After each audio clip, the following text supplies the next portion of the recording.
बिस्मिल्लाहिर्रहमानिर्रहीम। अस्सलामु अलैकुम वरहमतुल्लाहि वबरकातुहू। Science grade 7 unit number 5 structure of an atom. Topic ionic bonding. अब आयनिक बॉन्डिंग क्या है? एटम्स क्या करते हैं अपने आप को स्टेबल करने के लिए, ठीक है, अपना ऑक्टेट या डुप्लेट को कंप्लीट करने के लिए क्या करते हैं, किसी दूसरे एटम के साथ बॉन्डिंग करते हैं। ठीक है, अपने आउटर मोस्ट को जब वो कंप्लीट करेंगे तो वो किसी ना किसी दूसरे एटम के साथ क्या करेंगे, बॉन्डिंग करेंगे। और ये बॉन्डिंग जो होती है वो डिफरेंट टाइप्स की हो सकती है। इसको हम कोवलेंट बॉन्डिंग भी कह सकते हैं और आयनिक बॉन्डिंग भी कहते हैं। तो फर्स्ट हम जो पढ़ेंगे वो कौन सी बॉन्डिंग है?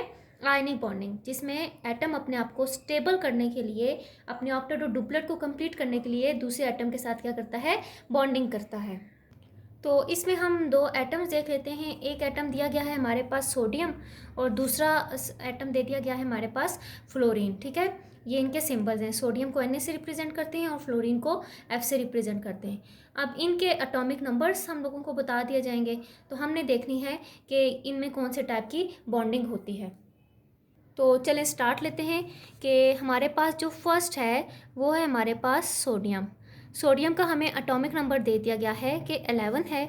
इसी तरह फ्लोरीन को देख लेते हैं। फ्लोरीन का एटॉमिक नंबर बता दिया गया है कि 9 है। अब अगर हम इसकी इलेक्ट्रॉनिक कन्फिग्रेशन देखते हैं तो हम ये देखते हैं कि इसके प्रोटॉन्स कितने हैं, 11। न्यूट्रॉन्स हम लोगों को फाइंड करना है। इसका मैस नंबर होता है 23। तो 23 माइनस 11 कर लें तो आपके क्या निकल आएंगे, न्यूट्रॉन्स निकल आते हैं। तो ये न्यूट्रॉन्स हमारे पास निकल गए 12। इस तरह हम इलेक्ट्रॉन्स देखते हैं तो कितने होंगे हमारे पास, 11 होंगे। तो जब बॉन्डिंग होती है उसमें इलेक्ट्रॉन्स क्या करते हैं, टेक पार्ट करते हैं। तो हम इसका स्ट्रक्चर बना लेते हैं। तो हम प्रोटॉन्स और न्यूट्रॉन्स की बजाय यहाँ पर अंदर लिख लेते हैं कि ये किसका है, सोडियम का एटम है। इसका जो फर्स्ट शेल है उसमें कितने इलेक्ट्रॉन्स होंगे, टोटल हमने 11 इलेक्ट्रॉन्स है। ठीक है, इसमें तो फर्स्ट में कितने हैं, अकॉर्डिंग टू के शेल, फर्स्ट शेल इज के शेल, इसमें कितने हैं, 2 इलेक्ट्रॉन्स प्रेजेंट होंगे। सेकेंड वन वाले में कितने होंगे, दैट इज एल शेल, इसमें कितने होंगे, 8 electrons.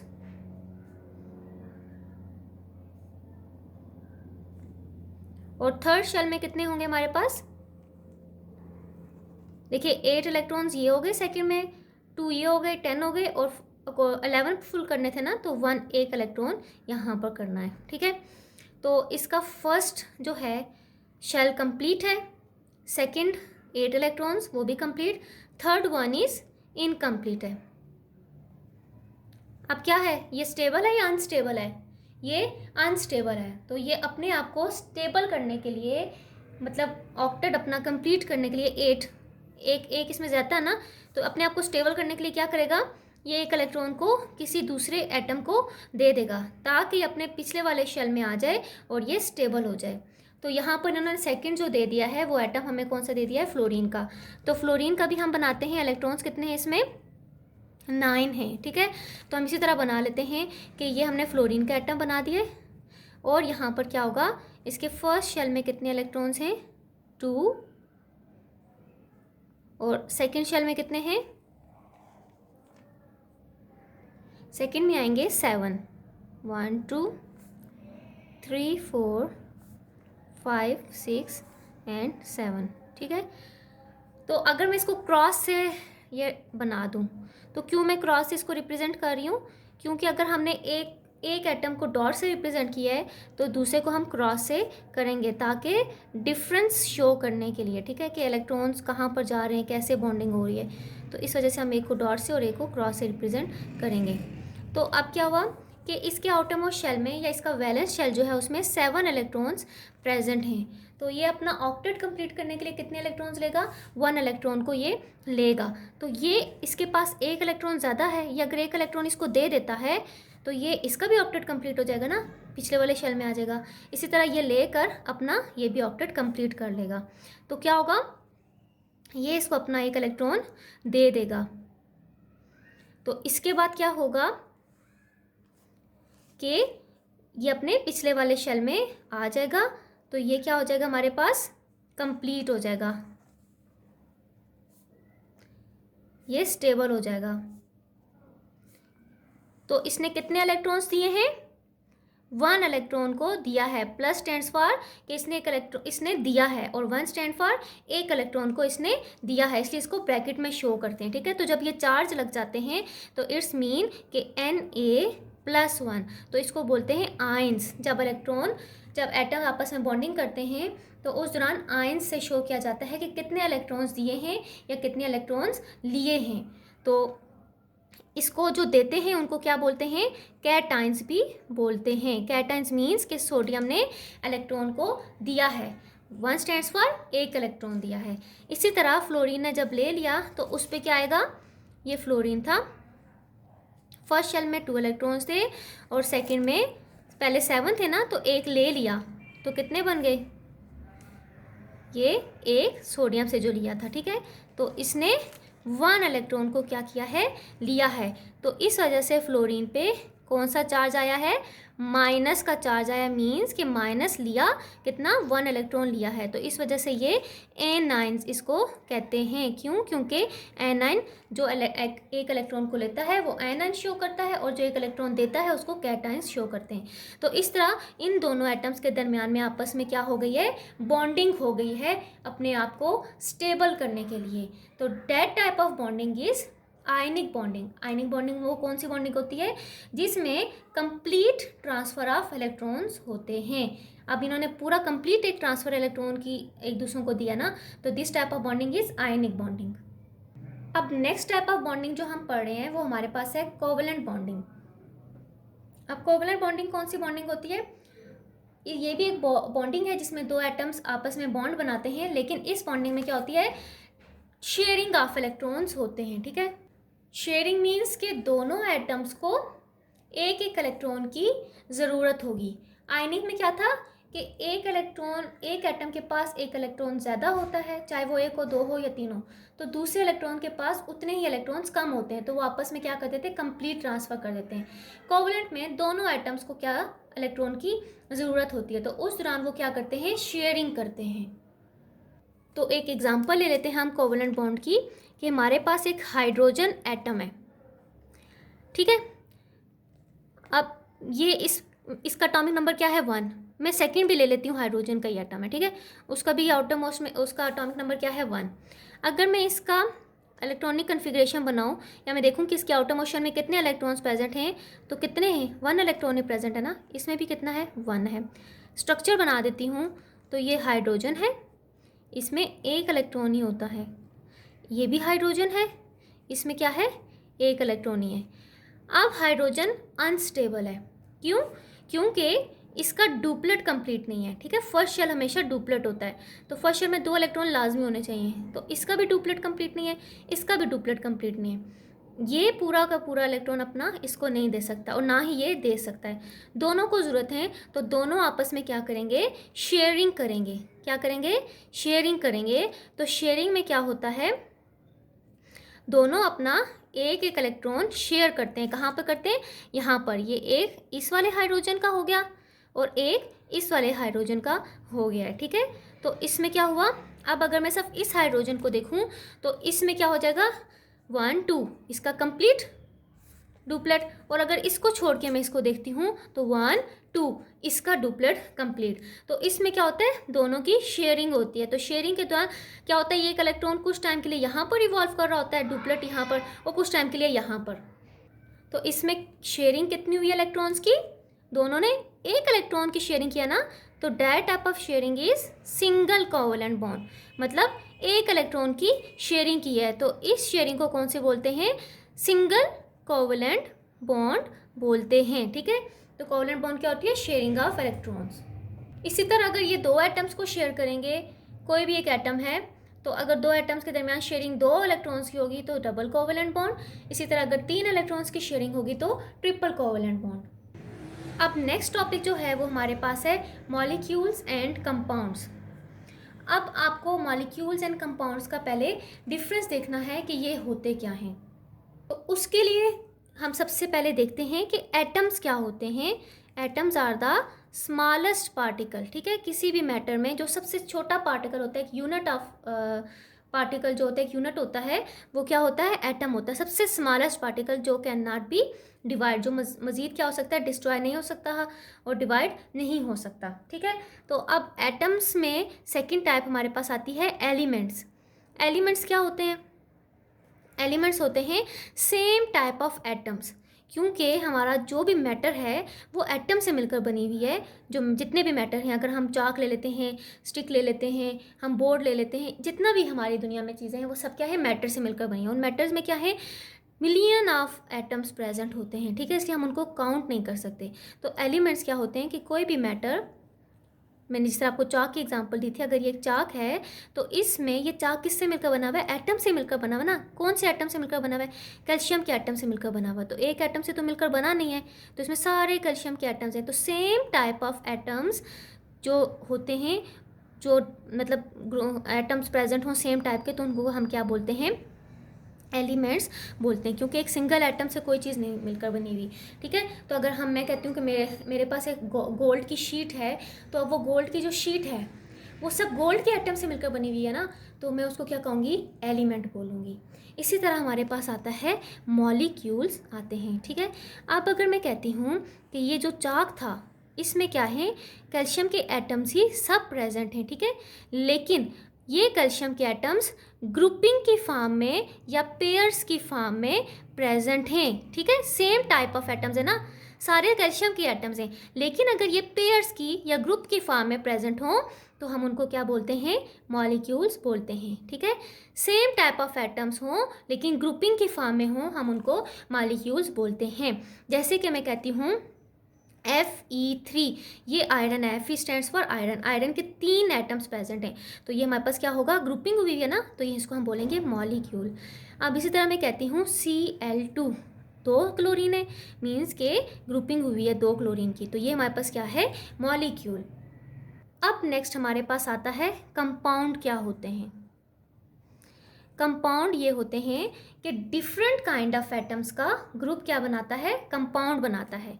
Same kind of group, same kind of atoms का जो ग्रुप होता है वो मॉलिक्यूल बनाता है, और डिफरेंट काइंड ऑफ एटम्स का ग्रुप क्या बनाता है, कंपाउंड बनाता है। जैसे मैंने कहा कि मेरे पास एक कंटेनर है या कुछ भी है, उसमें सब HCl प्रेजेंट हैं। ठीक है, अब देखें कि ये एक HCl को अगर मैं लेकर देखती हूँ, ये HCl जो है ये एक एटम है, ये एक एटम है, ये 2 डिफरेंट टाइप ऑफ एटम्स का पेयर बना हुआ है ना, तो हम इसको क्या बोलते हैं, कंपाउंड बोलते हैं। ठीक है, समझ आ गई है। तो ये क्या है, HCl 2 डिफरेंट एटम्स का आपस में क्या बना हुआ है, पेयर बना हुआ है या ग्रुप बना हुआ है, इसको हम कंपाउंड बोलते हैं। इसको हम मॉलिक्यूल भी कह सकते हैं।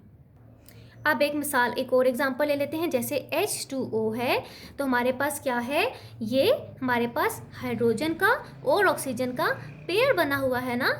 ठीक है, तो हमने इसको कंपाउंड कहा। ठीक है, क्योंकि पेयर बना हुआ है लेकिन डिफरेंट टाइप ऑफ एटम से बना हुआ है, 2 डिफरेंट एटम्स है ना, उनका पेयर बना हुआ है, तो हम इसको कहते हैं कंपाउंड कहते हैं। हम इसको मॉलिक्यूल भी कह सकते हैं, क्योंकि molecule same type of atoms का ग्रुप भी होता है और डिफरेंट टाइप ऑफ एटम्स का ग्रुप भी मॉलिक्यूल कहलाता है। समझ आ गई। इसी तरह यहाँ पर मैं अगर NaCl ले लेती हूँ, तो NaCl एक टेबल सॉल्ट है। ठीक है, तो अब NaCl क्या है, ये एक एटम है, ये दूसरा एटम है, तो इन 2 डिफरेंट टाइप ऑफ एटम्स का क्या बना हुआ है, पेयर, तो मैं इसको कंपाउंड कहूँगी क्योंकि डिफरेंट टाइप से है, तो मैं इसको मॉलिक्यूल भी कह सकती हूँ। अब अगर मैं कहूँ कि जितने भी हमारे पास कंपाउंड्स हैं वो मॉलिक्यूल्स भी होते हैं, लेकिन जितने भी हमारे पास मॉलिक्यूल्स हैं हम उनको कंपाउंड नहीं कह सकते। क्यों कंपाउंड नहीं कह सकते, क्योंकि compound is the group of different kind of atoms. ठीक है, तो मॉलिक्यूल्स, हम कंपाउंड जितने भी होंगे उनको हम मॉलिक्यूल कह सकते हैं, लेकिन अगर मैं मॉलिक्यूल एक ऐसा ले लेती हूँ सेम काइंड ऑफ एटम्स जिसमें हो grouping of same kind of atoms, तो मैं उसको कंपाउंड नहीं कह सकती हूँ। ठीक है, तो इस तरह क्या समझ आई कि हर जो कंपाउंड है वो मॉलिक्यूल हो सकता है, बट हर मॉलिक्यूल कंपाउंड नहीं हो सकता है। देखें, अब जैसे ये H2 है, ये क्या है, 2 hydrogen atom same type of atoms का पेयर है ना, तो ये हमारे पास क्या है, मैं इसको कंपाउंड कह सकती हूँ? नहीं, क्योंकि compound different type of atoms of groups होता है, ठीक है। तो मैं इसको क्या कहूँगी? मॉलिक्यूल कहूँगी, सही है। इसी तरह HCl जो है ये क्या है? H एक अलग एटम है, ये एक अलग, तो इसको मैं क्या कहूँगी? इसको मैं कंपाउंड कह सकती हूँ, और इसको मैं मॉलिक्यूल भी कह सकती हूँ। अब नेक्स्ट टॉपिक है हमारे पास केमिकल फार्मूला। केमिकल फार्मूला क्या होता है? देखें, जैसे हमारे पास एलिमेंट्स होते हैं ना, जैसे कैल्शियम के एलिमेंट्स हो गए, गोल्ड के एलिमेंट्स हो गए, जो भी हमारे पास एलिमेंट्स हो गए, तो हम उनको क्या करते हैं? रिप्रेजेंट करते हैं ना, उसको एक सिंबल की फॉर्म में रिप्रेजेंट करते हैं। जैसे मैंने कहा कि आपके पास जो हाइड्रोजन है, तो आप उसको किससे रिप्रेजेंट करते हो? उसका सिंबल क्या है? उसका सिंबल है, हाइड्रोजन का जो एलिमेंट है उसका सिंबल है H, ठीक है। इसी तरह जिस तरह हम एलिमेंट्स को सिंबल में रिप्रेजेंट करते हैं, इसी तरह हमारे पास जितने भी कंपाउंड्स होते हैं, कंपाउंड जो different type of different groups of atom से मिलकर बने हुए हों, तो उनको हम बोलते हैं उनको हम बोलते हैं कंपाउंड्स। तो कंपाउंड्स को, ठीक है, जो केमिकल कंपाउंड्स होते हैं, जो केमिकली बनते हैं, केमिकली मीन्स के बॉन्डिंग से बनते हैं, तो उनको किससे रिप्रेजेंट किया जाता है? केमिकल फार्मूला से रिप्रेजेंट किया जाता है। जैसे कि अगर मैं आपको एक एग्जांपल देती हूँ कि हमारे पास Na सोडियम है, ठीक है, ये एक एलिमेंट है, और हमारे पास एक क्लोरीन है, ये भी एक एलिमेंट है, ठीक है। तो एलिमेंट्स को सिंबल से रिप्रेजेंट करते हैं, ठीक है। तो अगर मैं कहती हूँ कि मैं इनको केमिकली रिएक्ट करवाती हूँ, तो केमिकली मीन्स कि इनकी बॉन्डिंग अगर हो जाती है किसी तरीके से भी, मैं इनको रिएक्ट करवाऊँ, तो हमारे पास क्या बन जाता है? NaCl। तो ये हमारे पास क्या बन गया? डिफरेंट टाइप ऑफ एटम्स का ग्रुप बन गया। तो हमारे पास क्या हो गया? कंपाउंड हो गया ना, ये कंपाउंड है। तो कंपाउंड्स को केमिकल फार्मूला के जरिए रिप्रेजेंट किया जाता है। अब मैं कहती हूँ कि NaCl एक कंपाउंड है, मैं कहती हूँ सोडियम क्लोराइड एक कंपाउंड है, उसका केमिकल फार्मूला क्या है? तो आप क्या बोलोगे? NaCl, ठीक है। तो ये हमारे पास क्या होता है कि कंपाउंड को जो केमिकली कंपाउंड्स होते हैं उनको केमिकल फार्मूला के जरिए क्या करते हैं? रिप्रेजेंट करते हैं। तो अब किसी भी केमिकल फार्मूला जो है किसी भी कंपाउंड का, तो उसको कितने स्टेप्स में उनको फॉलो किया जाता है? तो स्टेप 1 जो है उसके 3 स्टेप्स होते हैं, ठीक है। तो फर्स्ट स्टेप में क्या होता है कि जो हमारे पास केमिकल कंपाउंड है जो किसी भी बॉन्डिंग से बना है, ठीक है, तो उसको साइड बाय साइड लिखना है। Side by side first means कि हमने उनको साइड बाय साइड करके लिखना है। जैसे 2 हमने लिए थे, सोडियम लिया था और क्लोराइन, केमिकल कंपाउंड में 2 लिए थे ना, ये हमारा जो कंपाउंड बना सोडियम क्लोराइड बना, तो उसमें जो एलिमेंट्स यूज हो रहे हैं उनको साइड बाय साइड लिखना है। क्या था? Na और Cl, ठीक है। तो Na को सबसे पहले हमने क्यों लिया? ये अब फर्स्ट स्टेप ये था कि side by side. Second step means कि हमने उनको क्यों ऐसे करके लिया कि पॉजिटिव वाली जो वैल्यूज़ होती हैं, पॉजिटिव मतलब जो देते हैं, उनको हम कहाँ पर लिखते हैं? फर्स्ट में लिखते हैं, और जो नेगेटिव जो लेते हैं इलेक्ट्रॉन को, उनको हम कहाँ पे लिखते हैं? बाद में लिखते हैं, ठीक है। तो कैटायंस वाले, ये कैटायंस वाले ना, तो कैटायंस पहले और एनायंस वाले को सेकंड नंबर पे लिखते हैं। इसके बाद हम इनकी वैलेंसी को मेंशन करते हैं, ठीक है। जैसे यहाँ पर बता दिया कि Na फर्स्ट स्टेप क्या था कि Na और Cl को साइड बाय साइड लिख दिया। सेकंड स्टेप में क्या किया कि कैटायंस वाले को फर्स्ट पे एंड एनायंस वालों को उसके सेकंड पे लिखते हैं, सेकंड नंबर पे लिखते हैं। तो इसके बाद क्या होता है? वैलेंसी को शो करते हैं कि कितने टाइप ऑफ बॉन्डिंग हो रही है। अब देखें कि +1 मीन्स कि ये अपना एक इलेक्ट्रॉन इसको देता है, इस वजह से ये एरो हेड यहाँ पर गया, एक इलेक्ट्रॉन इसने दिया है। तो -1 मीन्स कि उसने एक इलेक्ट्रॉन को कहाँ से लिया? यहाँ से लिया। डेट्स वाई ये क्या है? ये इसकी तरफ आया है। तो अब देखिए यहाँ पर NaCl पे अब दोबारा ये चार्ज क्यों नहीं लगाया? क्योंकि 1 हम लोग अमूमन नहीं लिखते होते। तो इससे ये पता चल जाता है कि Na मीन्स जो हमेशा पॉजिटिव कैटायंस वाले होते हैं वो फर्स्ट में लिखे जाते हैं, और Cl मीन्स हमेशा सेकंड नंबर पे लिखे जाते हैं जो एनायंस होते हैं। तो ये हमारे पास क्या हो गया? एक chemical formula of a chemical compound बन गया है। अब नेक्स्ट टॉपिक है हमारे पास law of constant composition. Law of constant composition, constant mean के फिक्स्ड प्रोपोर्शन, ठीक है। तो इसका मतलब ये हुआ कि जब भी 2 एलिमेंट्स, ठीक है, आपस में जब कंबाइन होते हैं तो वो फिक्स्ड रेशो के साथ कंबाइन होंगे, ठीक है। फिक्स्ड रेशो मीन्स कि उनकी रेशो सेम रहेगी, ठीक है। मतलब ये है कि कोई भी केमिकल कंपाउंड होगा उसमें सेम एलिमेंट्स होंगे। मिसाल के तौर पर मैं ये कहती हूँ कि एक केमिकल फार्मूला है किसका? हमारे पास वाटर का है। तो वाटर हम जहाँ पर भी पढ़ेंगे तो वाटर में 2 हाइड्रोजन ही होते हैं और 1 ऑक्सीजन ही होता है। तो ये जब भी वाटर बनेगा तो इनकी प्रोपोर्शन फिक्स्ड ही रहेगी, इनकी रेशियो फिक्स्ड रहेगी, मीन्स के 2 हाइड्रोजन और 1 हाइड्रोजन ही होता है। तो पानी कहीं से भी आप ले लें, पानी का फार्मूला यही रहेगा। इसी तरह अगर मैं एक टेबल सॉल्ट ले लेती हूँ NaCl, तो मैं ये कहती हूँ ये कंपाउंड है, ठीक है। तो ये जब 2 एटम्स आपस में कंबाइन हुए मिले हैं, तो मैं अगर अब ये फार्मूला बन गया NaCl कंपाउंड का, तो इसकी प्रोपोर्शन क्या है, इसकी प्रोपोर्शन भी फिक्स्ड होगी, 1 सोडियम एंड 1 हाइड्रोजन। जब भी आपसे सोडियम क्लोराइड का फार्मूला पूछा जाएगा तो इट्स मीन कि उनकी जो कंपोजिशन है, उनकी जो प्रोपोर्शन है, फिक्स्ड प्रोपोर्शन होती है, 1:1 ही होती है, ठीक है। NaCl जहाँ पर भी जैसे भी आप लें उसकी प्रोपोर्शन फिक्स्ड ही रहती है। तो ये था हमारे पास law of constant composition. I hope you have got all the concepts of today's lecture. Stay home, stay safe, अल्लाह हाफिज़।